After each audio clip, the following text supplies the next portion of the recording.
Now we have a message from our pastor.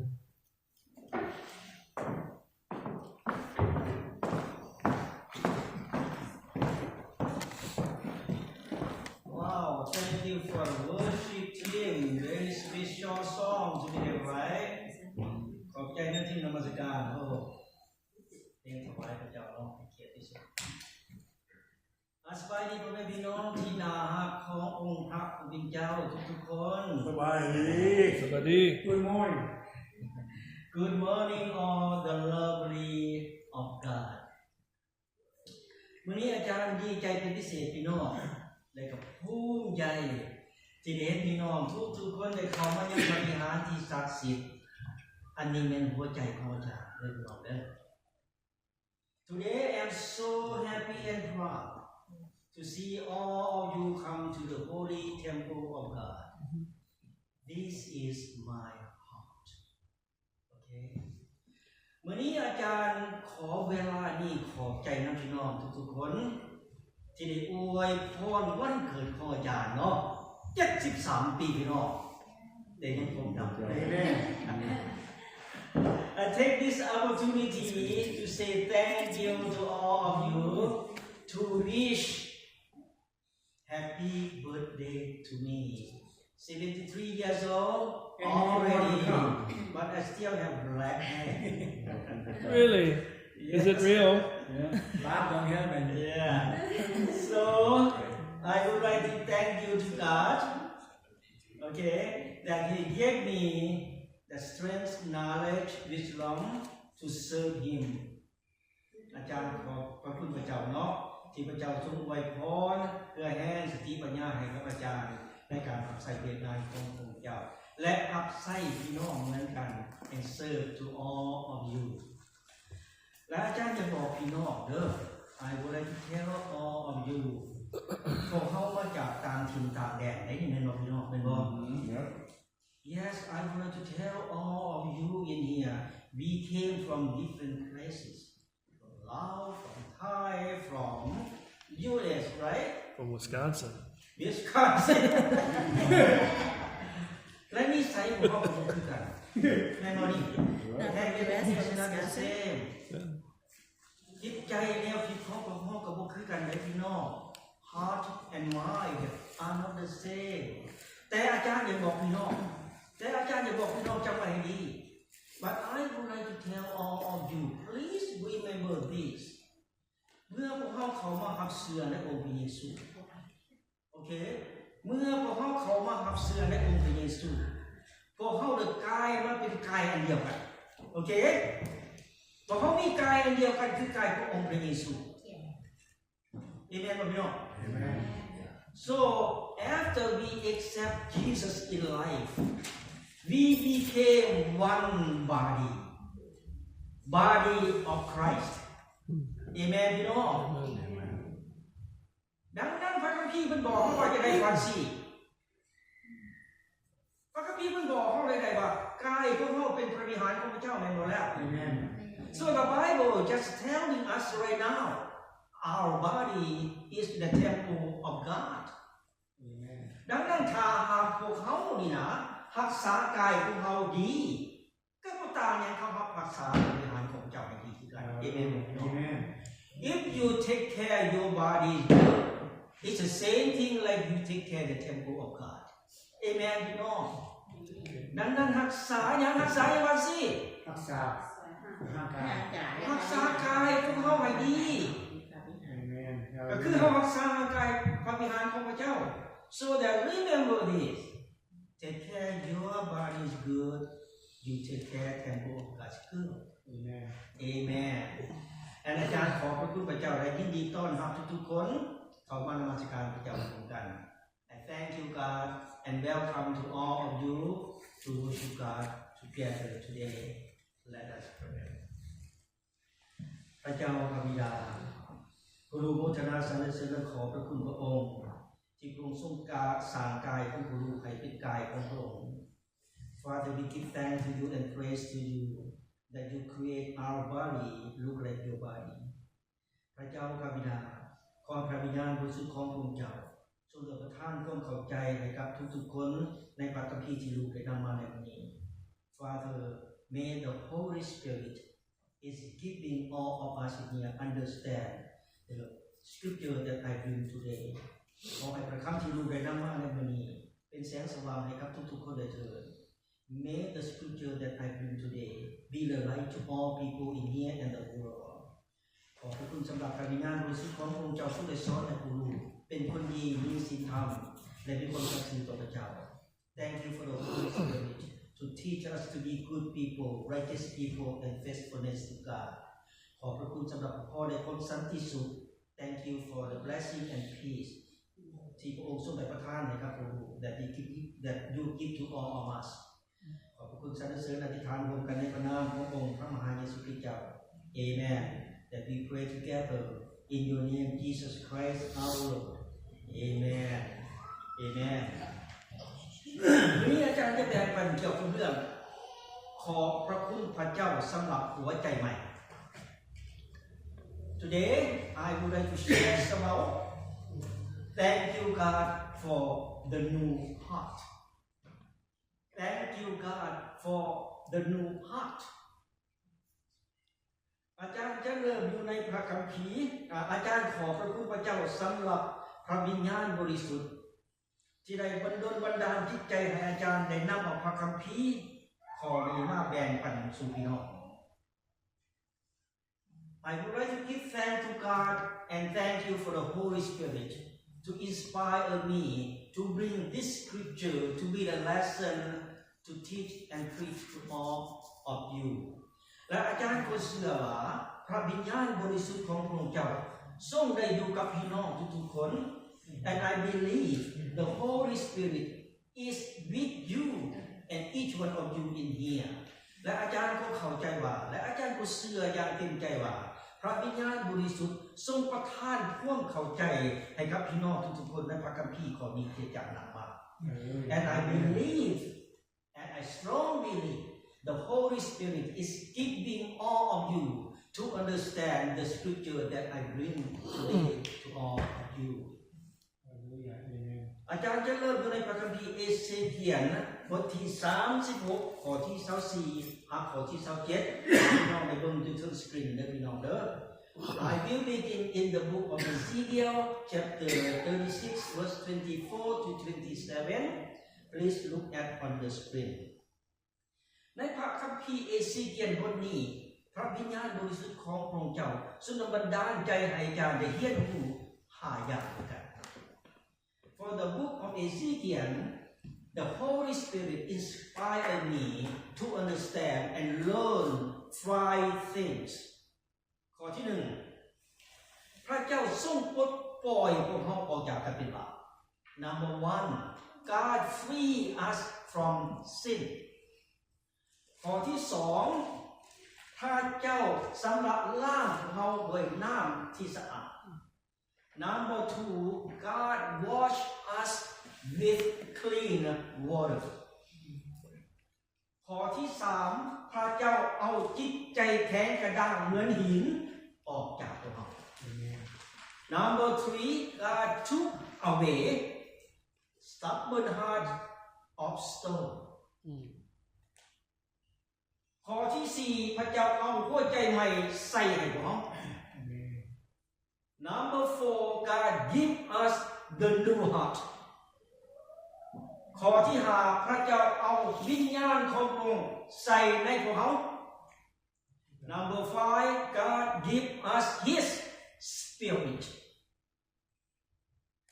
5 things we have to learn today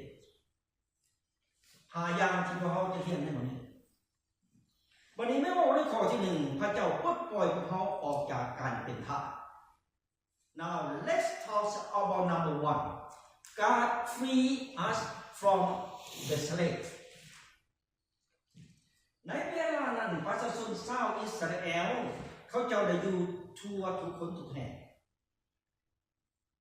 In that time God's people Israel people they were in different places แต่ส่วนล้นหลายแล้วพวกเขาอยู่ในประเทศอียิปต์ และการเป็นทาสของอียิปต์หลายกว่า400 กว่าปี Most of them they were in Egypt and they used to be the slave of Egypt more than 400 years แล้วพระเจ้าได้ปลดปล่อยพวกเขาออกจากการเป็นทาส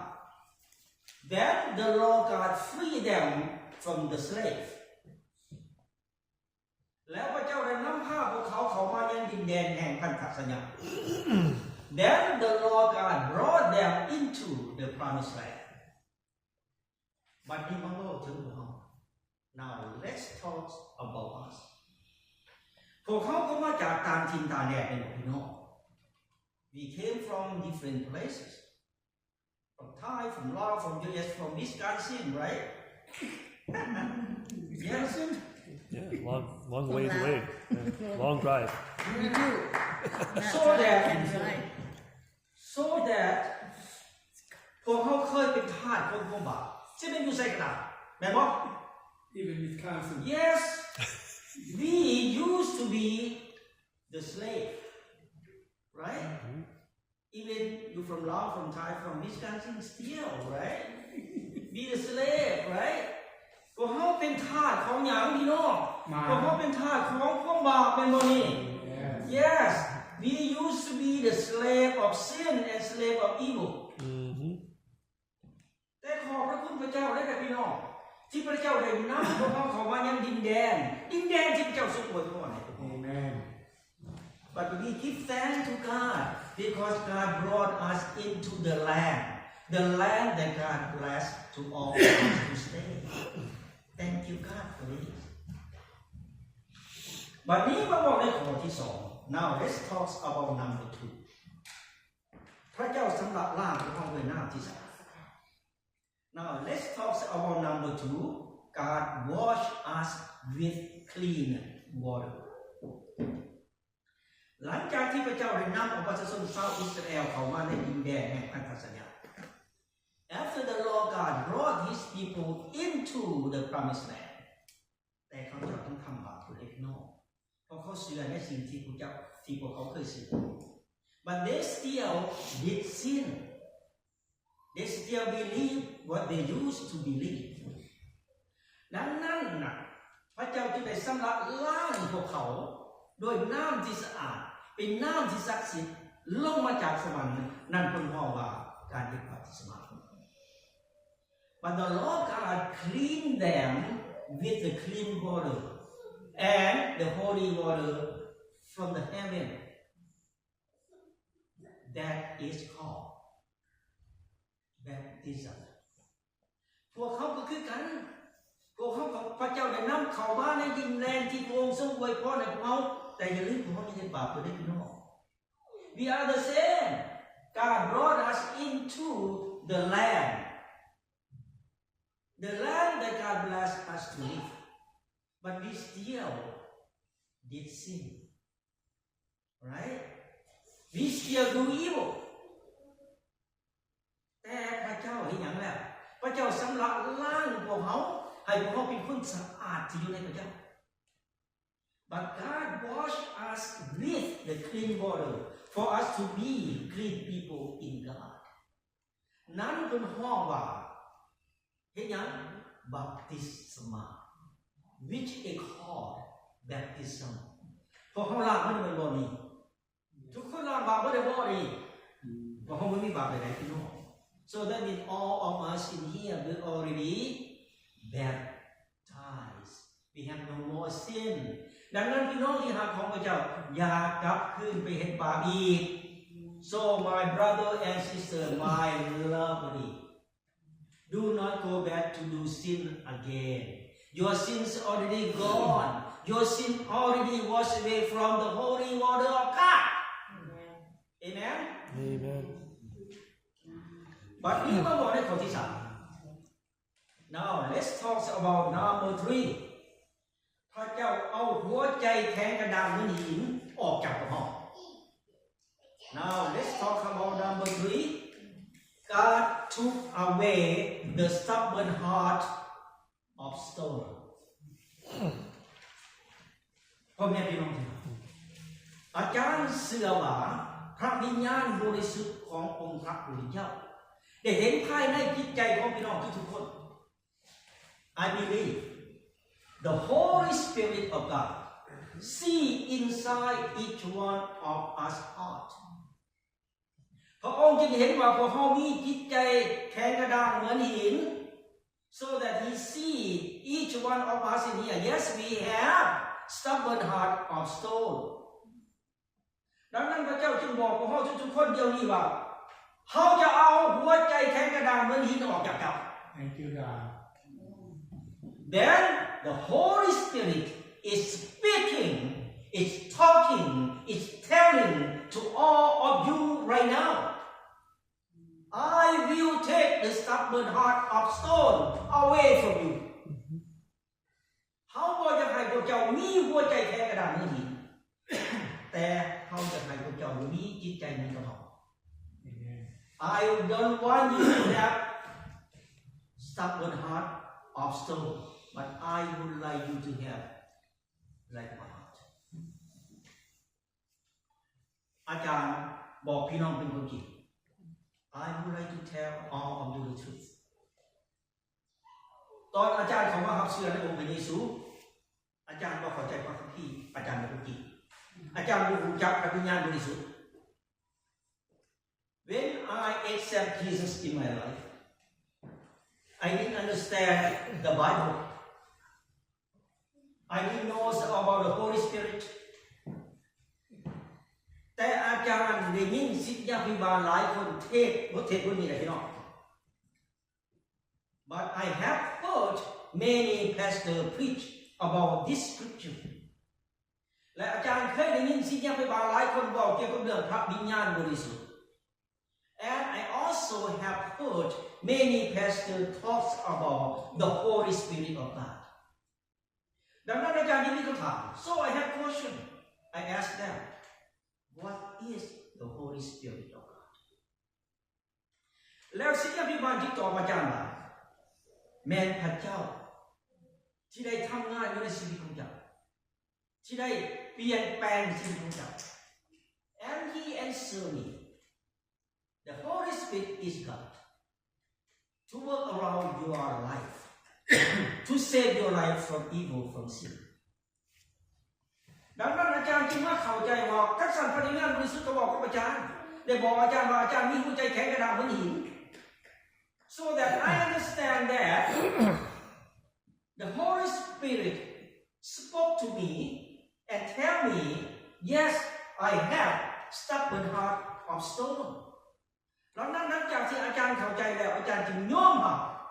อนุญาตให้พระวิญญาณบริสุทธิ์ได้เอาหัวใจแข็งกระด้างเหมือนหินของอาจารย์ออกไป After that I accept I let the Holy Spirit take away my stubborn heart อาจารย์ขอบคุณพระเจ้าว่าทุกวันนี้ I give thanks to God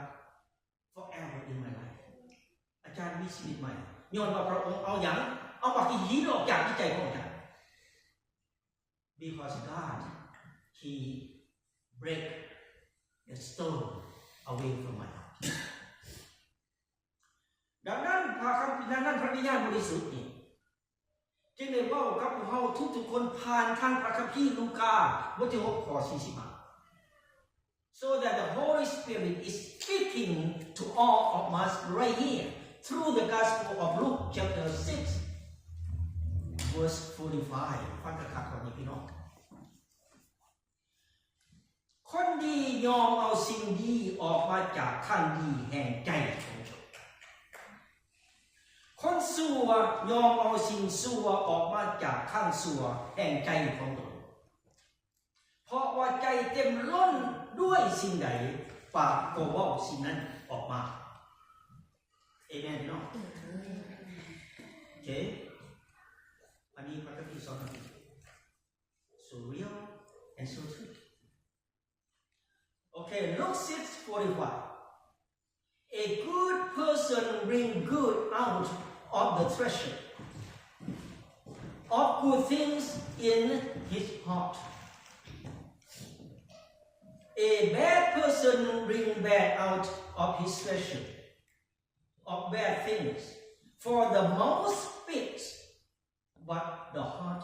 is full That's so real and so true เป็นความจริงบ่ดิพี่น้องใจเฮาคือได้ปากเฮาก็ออกมาสิ่งนั้นแม่นบ่ล่ะ Whatever you think your mouth speak out ดังนั้นพระวิญญาณบริสุทธิ์ได้เว้ากับพวกเฮาเดี๋ยวนี้ so that the Holy Spirit is speaking to all of us in here ถ้าหากว่าพวกเฮามีจิตใจแบบนี้เพิ่นว่าให้เอาทิ้งอย่าหาสร้างไปได้เจ้า So he is telling us right now if you have heart like this throw away do not keep in your life ดังนั้นพ่อแม่พี่น้องที่รักของพระเจ้าถ้าหากพี่น้องมีชีวิตแบบนี้มีจิตใจแบบนี้ยอมรับพระวิญญาณบริสุทธิ์ทิ้งเลยพี่น้อง So if you have heart like this please let the Holy Spirit take away from you และพี่น้องจะมีชีวิตใหม่และมีชีวิตที่ดี then you will have a good life and better life บัดนี้มาบอกในข้อที่ 4 now let's talk about number 4 เพิ่นบอกว่าเอาหัวใจใหม่พระเจ้าจะเอาหัวใจใหม่ใส่ให้พร้อม now let's talk about number 4 God will give us a new heart ข้อที่ 4 เพิ่นว่าพระเจ้าจะเอาหัวใจใหม่ให้ครับผม Number 4 God will give us the new heart ฟังกันครับพี่น้องพระเจ้าจะเอาหัวใจใหม่ใส่ให้เขาได้นี่ God will give us the new heart อาจารย์จะถามพี่น้องถ้าพี่น้องฟังพี่น้องจะเข้าใจI would like to ask all of you, if you listen, you will understand. เป็นยังพระเจ้าจึงเอาหัวใจใหม่ให้กับเรา Why God, He will give us the new heart. You understand? เป็นยังพระเจ้าจึงเอาหัวใจใหม่ให้กับเรา Why God give you the new heart? God loves us. God loves you.หัวใจเก่ามันเปิดเดินที่ห้องไปอย่าหัวใจใช้กระดาษเนาะดื้อด้านหัวใจดื้อด้านโอเคพ่อว่าอย่างพ่อพระเจ้าอยากให้หัวใจของเฮานี่เหมือนกับหัวใจขององค์นี้ because he wanted us to have heart like his heart หัวใจแห่งหยังหัวใจแห่งความเชื่อฟังพระเจ้าHeart of obedient God หัวใจแห่งความสัตย์ซื่อต่อพระเจ้า Heart of faithfulness to God หัวใจที่เชื่อในพระเจ้า Heart to have faith in God หัวใจที่นับถือพระเจ้าสรรเสริญพระเจ้า Heart to respect God and heart to praise to the Lord นี่แหละพระเจ้าอยากเห็นหัวใจเขาเป็นแบบที่พี่น้อง God want to see us to have heart like this. Okay? พี่น้องมีหัวใจไหมบ่ดี Yes. Anyone have a new heart right now? Please raise your hand. Yes. Thank you, God. Thank you, God. We already have a new heart. We have หัวใจใหม่แต่ของมีหัวใจใหม่เป็นบ่พี่น้อง Yes. รักษาหัวใจใหม่พวกพี่น้องไว้ให้ดีโอเคTake care your new heart. Alright? บัดนี้มาบอกในข้อที่5ข้อสุดท้าย Okay? Now let's talk about number 5, the last one. พระเจ้าจะเอาวิญญาณของพระเจ้าใส่ในเรา God will give us His Spirit. ฟังกันครับข้อนี้พี่น้องพระเจ้าจะเอาจิตวิญญาณของพระองค์ใส่ในเรา God will give us His Spirit. Okay? และอาจารย์จะบอกพี่น้องให้พี่น้องเข้าใจครับ So I would like to tell you the truth. I make sure that you understand this. วิญญาณของพระเจ้า นำพาพวกเขาไปในทางที่ดีเสมอ Amen. The Spirit of God always lead us in the good way พระวิญญาณของพระเจ้าจะสอนให้พวกเราเป็นคนดีมีสุนทรและสัตย์ซื่อต่อพระเจ้า The Spirit of God always teach us to be good people, righteous people, and faithfulness to God. สิ่งหนึ่งที่อาจารย์อยากเตือนพี่น้องระวังให้ดี But one thing I would like to remind all of you, be careful with. อย่าใส่พระนามของพระเจ้าไปในทางที่ผิด Do not use God's name in wrong way. พออาจารย์เนี่ยเคยได้ยินคนหลายคนบอกว่าคริสเตียนหลายคนว่าพระวิญญาณบริสุทธิ์นำพาเราไปในทางนี้ Because I have heard many Christian people say the Holy Spirit guide me in this way แต่ให้เข้าใจว่าพระวิญญาณบริสุทธิ์ถ้าหากพี่น้องเฮ็ดดีอันนั้นเป็นพระวิญญาณบริสุทธิ์ถ้าหากพี่น้องเฮ็ดบ่ดีอันนั้นเป็นวิญญาณสุด If you do good you know already the Holy Spirit guiding you If you do evil that means bad spirit guiding you You have to know between these two Good way is good spirit Bad way is evil spirit. Think about it. Okay? ยกตัวอย่าง I have an example. ฟังกันครับพี่น้องฟังที่จืดๆดีๆอาจารย์สิถ้าหากพวกเขาติดตามพระเจ้าทุกๆวันนั่นแหละคือการทรงนำพาของพระวิญญาณIf you follow God every day, that is guiding from the Spirit of God. ฟังสิต่อไปไปได้ฟังสิ What's the next one? ถ้าพวกเขาหักพระเจ้าทุกๆวันไม่มองนั่นแหละคือการทรงนำพาของพระวิญญาณ If we love God every day, that is guiding from the Spirit of God.ถ้าหากพวกเขาภาวนาอธิษฐานทุกๆวันนี่แหละคือการทรงนำพาของพระวิญญาณ If we pray every day that is guiding from the Spirit of God ถ้าพวกเขามานมัสการพระเจ้าทุกๆวันอาทิตย์นี่แหละคือการทรงนำพาของพระวิญญาณ If we come to worship God every Sunday that is guiding from the Holy Spirit or from the Spirit of Godถ้าหากเขาทำดีทุกๆวันนั่นแหละคือการทรงนำพาของพระวิญญาณ If we do good every day that means guiding from the Spirit of God อันนี้ยกตัวอย่างอันนี้เป็นตัวอย่างที่ดีในการทรงนำพาของพระวิญญาณ This is good example for the Holy Spirit or the Spirit of God guiding us ถ้าให้พี่น้องไปเห็นทางอื่นปราศจากการทรงนำพาของพระเจ้าอันนั้นเป็นทางของวิญญาณชั่ว If you do something evil that means is guiding from bad spirit อาจารย์เชื่อว่านับแต่วันนี้เป็นต้นไปอาจารย์ขอให้พระวิญญาณบริสุทธิ์ของพระเจ้าทรงได้นำพาพี่น้องไปในทางที่ดีและชอบธรรมเสมอ And I pray Ask God for help. May all the Holy Spirit of God leading you in the right way and good way from now on until the rest of your life. Hallelujah.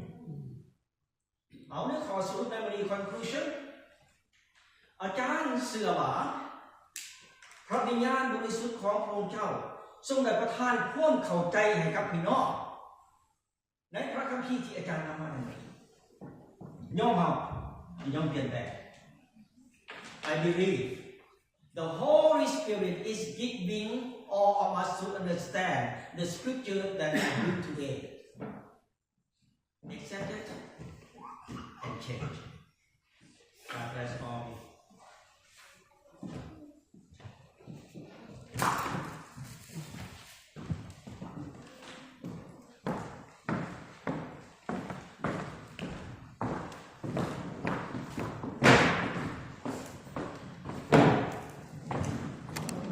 ทุกคนถ้าเป็นไปได้ยืนขึ้นร้องเพลงนมัสการพระเจ้าพร้อมกัน May please everybody stand up and you are able to sing and honor our Lord together. เพลงนี้ชื่อบาราโซโล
สุขเอ๋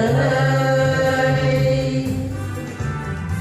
พระเยซูทรงบอกว่าเฮานี่แหละเป็นทางนั้นเป็นความจริงและเป็นชีวิตบ่มีไผมาถึงพระบิดาได้นอกจากมาทางเราโยฮันบทที่14ข้อ6 Jesus said, I am the truth, the life. Nobody comes to my Father ใจ except through me. เมื่อได้มาดินแดนแห่งนี้งามอีหลีเมื่อได้มาพบพระเจ้าเฮาบ่ฮู้ว่าเยซูรออยู่เมืองเราพระเป็นเจ้าทรงรักเฮาพี่น้องเราเอ่ยแสนสุดท้ายแดนวิไลสวรรค์สันฟ้าภายภาคหน้าจะได้ไปอยู่กับพระองค์ผู้ทรงสร้างโลกเบื้องหลังให้สวยงดงามสวรรค์สวรรค์สถานนั้นยิ่งงามหลายเท่าสุขสุดท้ายเมื่อได้มีชีวิตอันใหม่สุขสดใสในดวงจิตชีวิตชื่นบานมาตัวหายจงเข้าไร้ให้มันผ่านนี้ส่วนชีวิ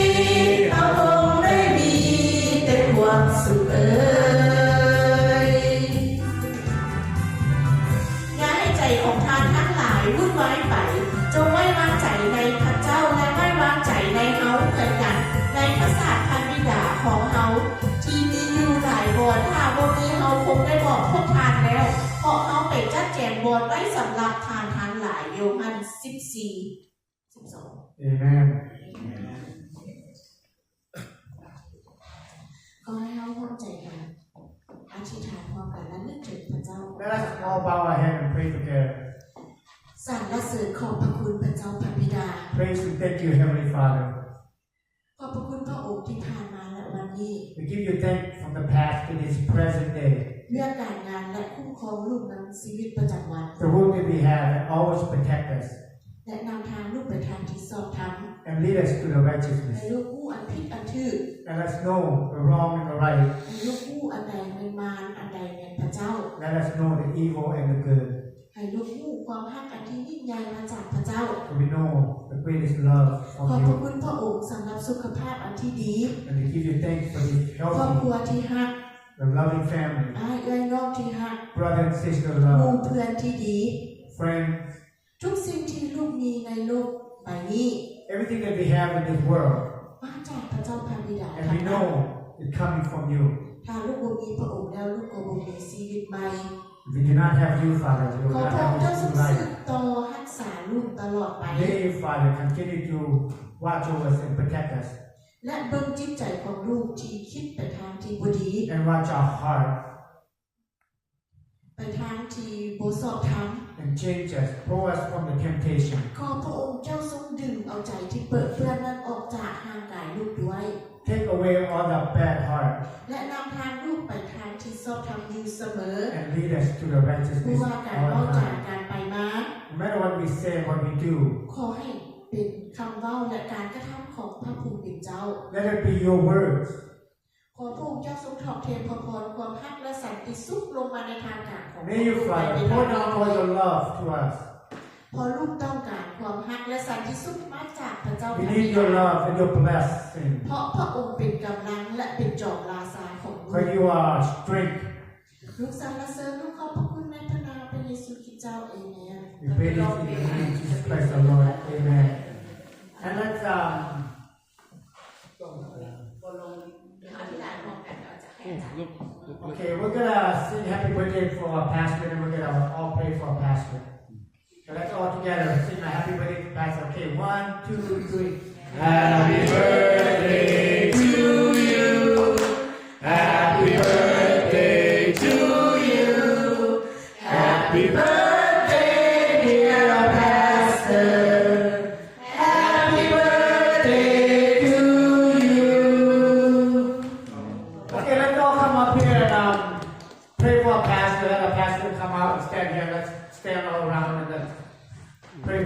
Pastor.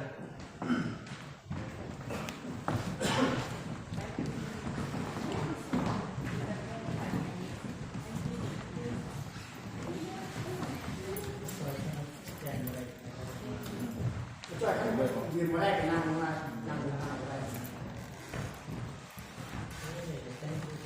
Okay, let's all pray for Pastor.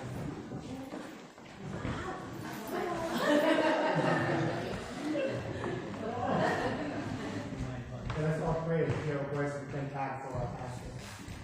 Heavenly Father, we thank you for today. Thank you for blessing us with the pastor and place the pastor with it, Father. Thank you for nourishing him. Give him strength and energy to come and share the message with us. May you, Father, continue to nourish him and give him strength and bless him many more years to come, Father. We thank you for this time that he with us and that you always bring him to us and that share your word to us and give us your word, Father. Give your word to him and to share with us. We thank you for that. And may you, Father, continue to bless the pastor and give him many more years to come. No matter where he goes, no matter where he goes and come, Father, may you always be with him and bless him and keep him safe, Father. Praise in your name, Jesus Christ our Lord. Amen.